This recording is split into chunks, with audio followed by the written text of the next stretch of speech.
I always knew the wind had something to say. Ever since I was a little girl, sitting on the porch with my braids undone and my knees scraped, I listened, not with my ears, but with my skin, with my chest. It was a whisper that swept through the fields across the hills and somehow always found its way to me. While others saw only the swaying of trees and the rustling of wheat, I felt words no one else seemed to catch. It was as if the world out there, vast, alive, untamed, was trying to tell me a secret. My name is Maelynn Rivers, and for a long time, I believed I could ignore those silent messages, living the life that had been laid out for me with straight, predictable lines. But there was something in me that never fully bent to expectations, a part that, even buried under modest dresses and polite smiles, still leaned toward the sound of the wind, wanting to understand what it so persistently tried to say. Life in the small town felt safe, almost numbing. The only daughter of the region's most respected pastor, my routine was as predictable as the seasons and as unchanging as the words carved into the church pulpit. Everyone knew my name. Everyone expected something from me: composure, faith, obedience. I did what was expected, of course. It would have been unthinkable to disappoint them. But there were moments, brief lapses between one task and another, when my heart slipped through the cracks of routine and dreamed of something without shape or name, something the wind seemed to promise but never explain. I'd gaze out the window during sermons, watching the trees dance in an ancient choreography, and feel deep within me that my story hadn't yet begun, and that when it did, it would be different from everything expected of me. On that particular afternoon, the sky seemed vaster than ever, stretched in shades of blue so deep they almost hurt. I left the house in the simple dress my mother had sewn, claiming I needed time alone to reflect, an excuse as acceptable as any in a town where introspection was considered a virtue. But deep down, I knew I wasn't seeking answers in silent prayers. I was seeking the wind, seeking that invisible sigh that always seemed to guide me towards something greater, something beyond the invisible boundaries surrounding my existence. And it was in that aimless search that I saw him for the first time, a young man leaning against an old fence, his hair tousled by the breeze, his eyes seeming to reflect all the paths I hadn't yet dared to take. We didn't speak right away. We exchanged no more than a fleeting glance. But in that moment I knew, with the same certainty the wind whispered in my ears since I was old enough to remember, that my life had just changed, even if I didn't yet understand how. For days, I tried to convince myself that the encounter meant nothing, a coincidence, a gust of wind stirring dust in a forgotten place. Nothing more. But there was something in that gaze that refused to leave my mind. It was as if he'd left an invisible mark on me, something not even time could erase. I found myself returning to the same field, under different pretexts, sometimes carrying a book, other times just walking aimlessly. And even without seeing him again, I felt his presence lingering in the air, mingled with the scent of warm earth and the rustle of leaves that never seemed to rest. It was strange, almost foolish, but a part of me knew the wind was drawing me back to him. When our paths finally crossed again, it wasn't with the solemnity of the tales I heard in sermons or the town's stories. It was simple, human. I tripped over a loose stone on the path, and before I could fall, I felt a steady hand catch my arm. It was him, the same calm smile, the same gaze that seemed to see not just the surface, but also what I hid from others, and sometimes from myself. "You're trusting your feet too much," he said, with a lightness that drew a surprised, almost forgotten laugh from me. We talked for only a few minutes, timid words floating between us like leaves on the wind. I learned he was just passing through, traveling without a map, without haste, without a set destination, different from everyone and everything I knew. From that day on, as if nature conspired in our favor, our encounters became frequent. A casual trip to the market, a stop to fetch water at the spring, a walk along the trails, always seeming accidental, always with the wind playing between us, brushing hair from faces, carrying scents of lavender and damp earth. And without realizing it, I began to look forward to those moments with a silent anticipation, hidden beneath the calm demeanor my world expected of me. Each word exchanged, each shared smile, was an invisible thread weaving a story I didn't yet know how to explain. A part of me began to bloom, timid but unstoppable, like the first flowers breaking through the frozen ground of spring. And even, without understanding where it would lead, I knew deep down that I no longer fully belonged to the world I left behind every time I walked to meet him. He made me feel alive in a way I'd never experienced, not as the pastor's daughter, not as the perfect young woman molded to others' expectations, but as Maelynn with desires, doubts, dreams I'd only dared whisper to the starry sky. It was on a golden afternoon, as the sun began to slip down the hills, and the world seemed to sigh between one day and the next, that I understood the gravity of what was happening inside me. We met at the old oak by the trail, a place where the wind always seemed to sing free and untamed. He brought wild flowers, not as a rehearsed gift, but as something picked along the way, unpretentious, sincere. We sat there side by side, unhurried, as if time could be bent in our favor. And when his fingers brushed mine, almost by accident, a silent shock ran through my body, a certainty that anchored and freed me at once. The line between right and wrong, allowed and forbidden, dissolved in a single moment. It was real. It was inevitable. That night, lying in bed, with the breeze from the window caressing my face and the scent of wild flowers still clinging to my fingers, I understood that a choice was approaching, a choice no one could make for me. The wind whispered, outside, insistent, impatient, as if it knew I could no longer turn back. I didn't yet know the cost of following my heart, but for the first time, I didn't care.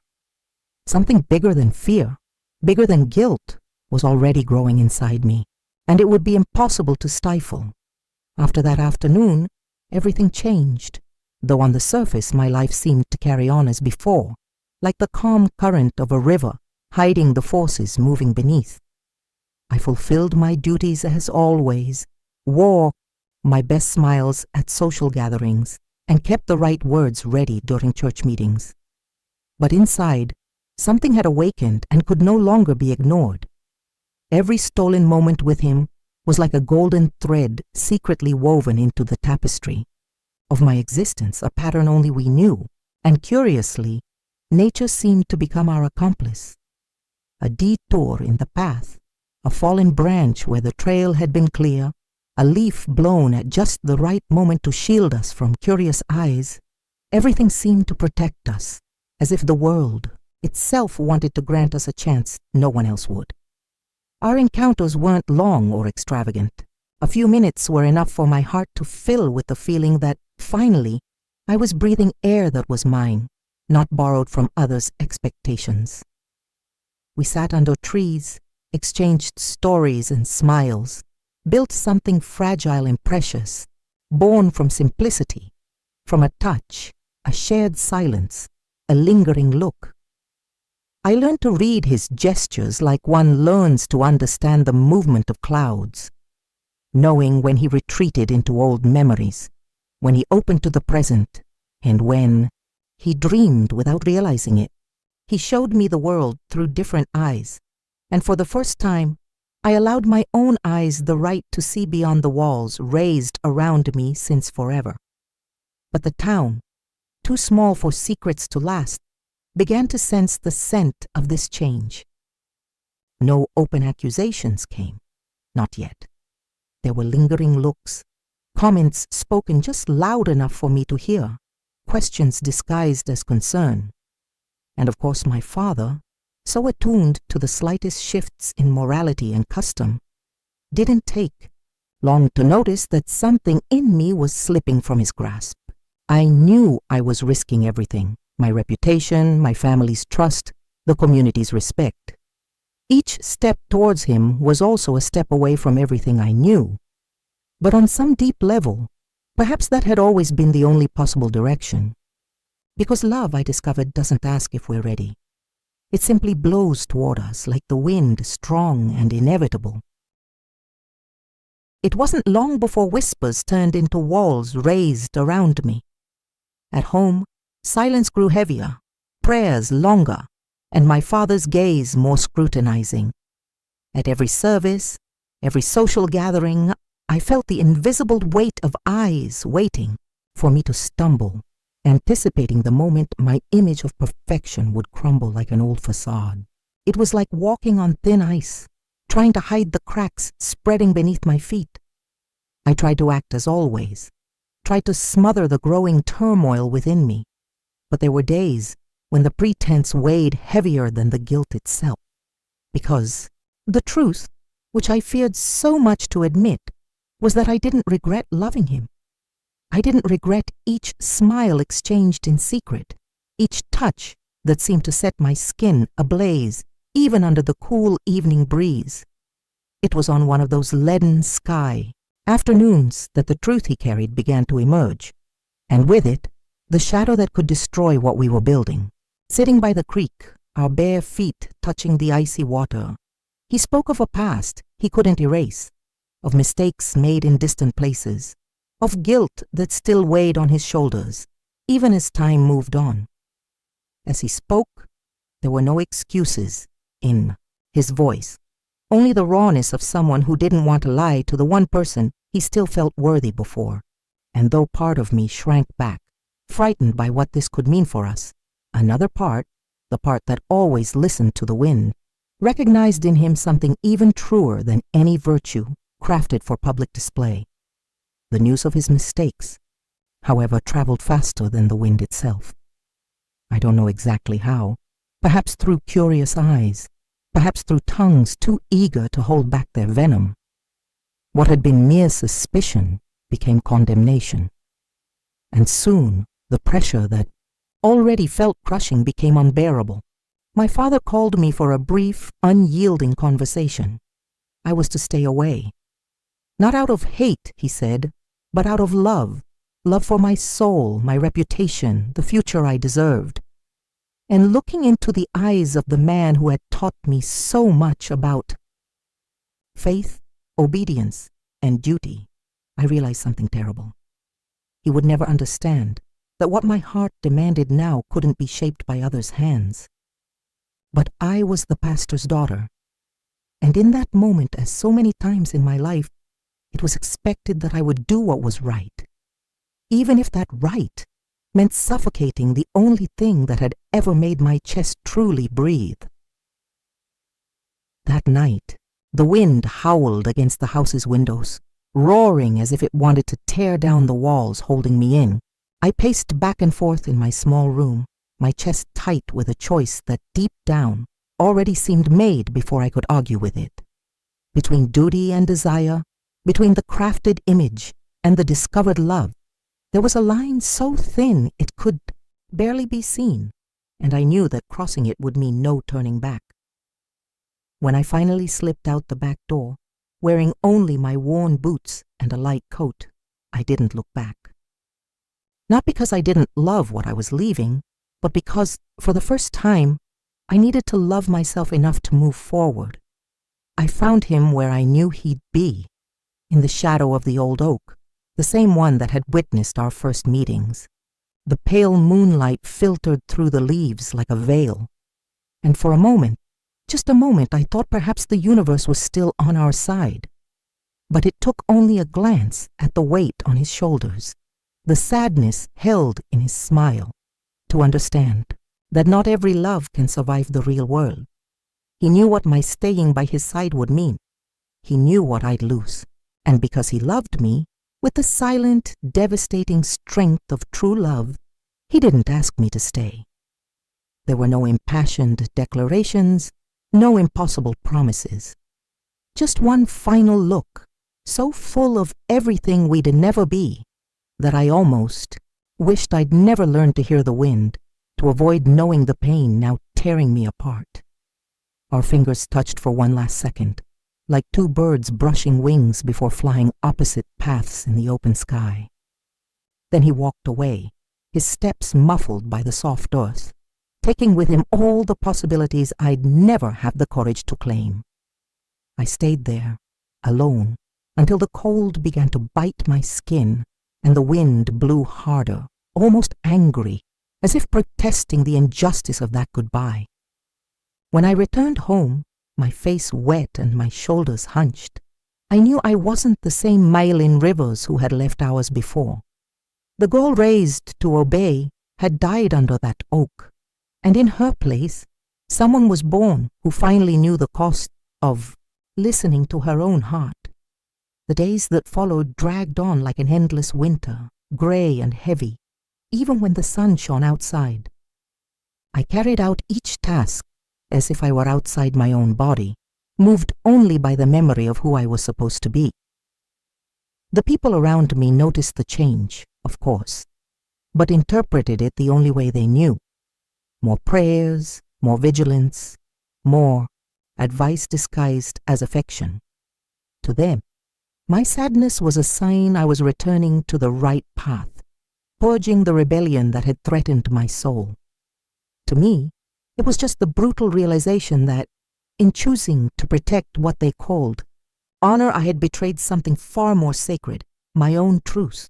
And even as I walked through the town, smiling automatically at acquaintances, it was as if part of me drifted aimlessly, lost somewhere the wind no longer knew how to find. The nights were worse. Alone in my room under the pale moonlight, I felt his absence like a physical pain, a hole torn in my chest. I replayed every word, every look, every moment that now seemed as distant as a forgotten dream. Sometimes I closed my eyes and hoped the wind would bring back that scent of damp, earth and wild flowers, deliver some trace of all we'd been. But what came was only emptiness, an oppressive silence wrapping me like a heavy cloak. Even nature, my eternal confidant, seemed to have withdrawn, as if it too mourned my choice. I tried to convince myself I'd done the right thing. That sacrificing part of myself was a fair price to maintain the harmony of the life I knew. That, in time, the pain would fade, new days would come, and I'd be able to look back without wondering, what if? But deep down, in a secret corner of my being, I knew I was only surviving. What I lived now wasn't truly life. It was just a shadow, a pale copy of what could have been. And so, each dawn was a silent struggle between what I showed the world and what burned inside me. A low, stubborn flame, waiting for the right moment to reignite. Time passed, but the emptiness didn't relent. On the contrary, it seemed to grow silently, like invisible roots entwining everything I did, everything I was. And then, on one of those days, when even the air felt too heavy to breathe, something different happened. On my way back from some errand, crossing the small bridge over the creek, a leaf from the oak, the same one that had held our meetings and farewells, fell right at my feet. Nothing extraordinary at first glance, just a piece of nature following its cycle. But when I bent to pick it up, I noticed something strange caught in the leaf's veins, a small note, folded so delicately it seemed part of it. My hands trembled as I unfolded the paper, weathered by time and nature's touch. The words were few, written in the handwriting I knew so well, blending firmness and hesitation in every line. When you're ready to hear what the wind has been trying to tell you, I'll be waiting, in the place where it all began. My heart gave such a violent leap, I had to lean on the bridge's railing to keep from falling. It wasn't possible, part of me protested. He should be far away by now, following his path as he'd promised. But the other part the one that always knew to listen to the world's whispers, recognized that call. It wasn't coincidence. It wasn't delusion. It was life offering me, once more, the chance to choose. And for the first time in a long while, as the wind played with my hair and brought the familiar scent of damp earth, I knew without a doubt that I could no longer pretend. My heart, hardened by days of guilt and regret, began to beat again with strength, with hope, well, I didn't think twice. With a note clutched in my fingers, I ran like I hadn't since I was a child, feeling the blood pulse in my veins, feeling freedom nip at my heels and propel each step.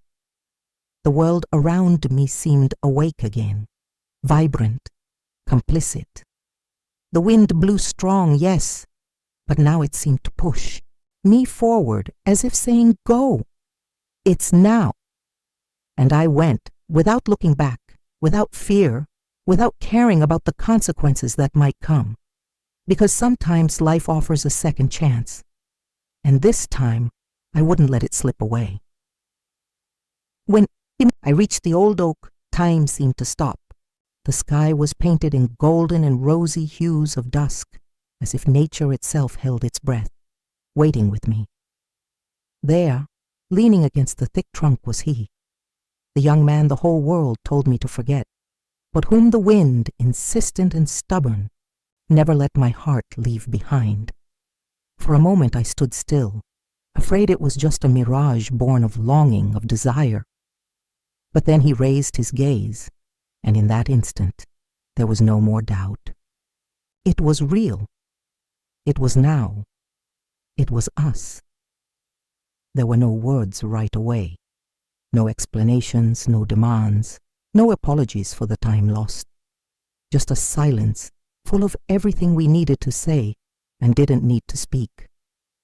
When I took the first step towards him, the wind blew strong around us, lifting dry leaves and scattering them like invisible blessings.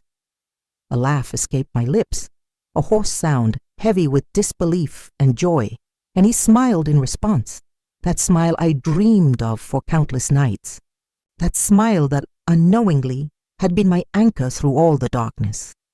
He opened his arms, and without hesitation, I threw myself into them, not as one fleeing, but as one finally coming home.